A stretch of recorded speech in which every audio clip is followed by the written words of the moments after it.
Corona পরিস্থিতি, শিলাবৃষ্টির পরেই ঘূর্ণিঝড় যশের চোখ রাঙানি। আতঙ্কে আগাম ধান ও আম ঘরে তুলে নিয়ে যাচ্ছে মালদা জেলার চাষিরা।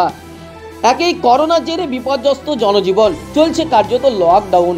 একদিকে যেমন করোনার ভয়, অন্যদিকে সাধারণ মধ্যবিত্ত সমাজের আর্থিক দুরবস্থা। সব মিলিয়ে নাভিশ্বাস উঠেছে সাধারণ মানুষের। তারই মাঝে চোখ রাঙাচ্ছে ঘূর্ণিঝড় যশ। গতবার আমফানের ক্ষতির সম্পূর্ণ পূরণ হয়নি, তার মধ্যেই আবার যশের ভূকুটি। রাজ্য জুড়ে আগাম সতর্কতা নিয়েছে রাজ্য প্রশাসন। দুশ্চিন্তায় রয়েছে সাধারণ মানুষ। এরই মাঝে মাথায় হাত মালদা জেলার চাষিদের। কিছুদিন আগে শিলাবৃষ্টি হয় মালদা জেলার হরিশ্চন্দ্রপুর, চাচল, রতুয়া, মানিকচক সহ বিভিন্ন এলাকায়। তখন ধান, পাট ও আমের ব্যাপক ক্ষতি হয়। আর তার এক সপ্তাহের মধ্যেই ঘূর্ণিঝড়ের আভাস পেতে আতঙ্কিত আবারও চাষিরা। তাই মাঠে যতটুকু ধান রয়েছে বা গাছে আম, তা আগাম ঘরে তুলে নিয়ে যাচ্ছে মালদা জেলার চাষিরা। আম হয়তো সম্পূর্ণভাবে পাকেনি, ধানের ফলনও সম্পূর্ণ হয়নি, কিন্তু যদিও ঘূর্ণিঝড়ে সব শেষ হয়ে যায়, তাই আগাম সতর্ক নিয়েছে মালদা জেলার চাষিরা। লোকসান হলেও ঘরে তুলে নিয়ে যাচ্ছে ফসল। সর্বত্রই আগাম ধান কাটার চিত্র দেখা যাচ্ছে। মালদাও তার ব্যতিক্রম নয়। এদিকে মালদার অর্থনীতির অন্যতম ভিত্তি হলো আম ব্যবসা। শিলাবৃষ্টিতে আমের যথেষ্ট ক্ষতিও হয়েছে। করোনার কারণে বাজারও প্রচুর খারাপ, তারপরে আবার ঘূর্ণিঝড়। লোকসানের মুখে তাই চরম দুশ্চিন্তায় দিন কাটাচ্ছে আম চাষিরা। অবশ্য প্রশাসনের পক্ষ থেকে বলা হয়েছে সব রকমভাবে প্রস্তুত তারা।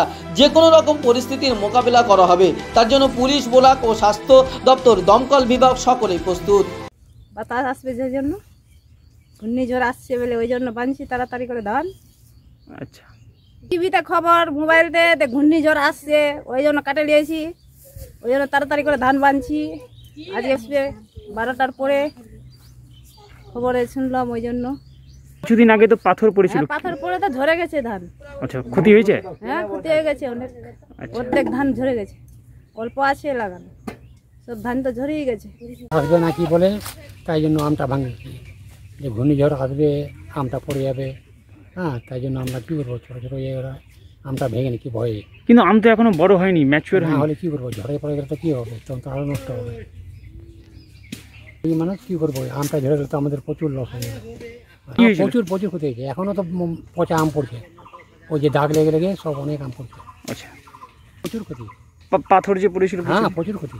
আচ্ছা, মানে ঝড়ের জন্যই আপনারা আম ভেঙে নিচ্ছেন এখন। এবার কত ক্ষতি হবে কি মনে করছেন আপনি? ওটা কি এখন বলতে পারি, এখন কেমনি ক্ষতি হবে অতটা বলা যাবে না।